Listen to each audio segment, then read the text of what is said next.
প্রিয় দর্শক, আমি একটা সেট নিয়েছিলাম অনেক রিভিউ দেখে, itel new R60 plus 4G সেটটা।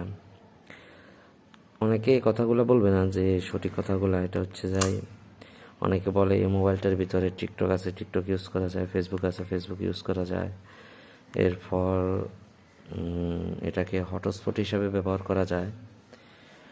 হ্যাঁ, টিকটক আছে, বাট এটার সঠিক কথা হচ্ছে যাই অ্যাকাউন্ট খোলা যায় না। বাকি এমনি টিকটক আসে, কোনো অ্যাকাউন্ট খোলা যায় না। অন্যান্য টিকটকগুলো এগুলো ইউজ করা দেখা যাবে আর কি। ইউটিউব আছে, এরপর ইউটিউবও ওপেন করা যায়, মোটামুটি খুব স্মুথ আছে। কিন্তু ফেসবুকও আছে, বাট ফেসবুকের অ্যাকাউন্টটা ক্রিয়েট করা যায় না, খোলা যায় না।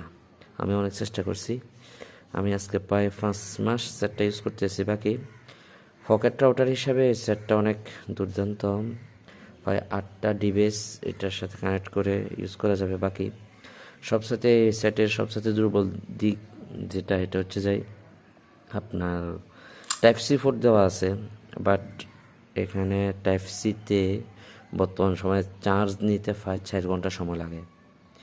আর যদি আমি এটা হটস্পট ইউজ করি তাহলে 4 ঘন্টা বা 4.5 ঘন্টার মতো টানা ইউজ করা যায়, 5 ঘন্টা হাইস্ট। এরপরে যদি এটা চার্জে দিয়ে হটস্পট ইউজ করতে হয়, তখন চার্জিং টাইম অনেক সময় লাগে যায়, 6 ঘন্টা 7 ঘন্টা।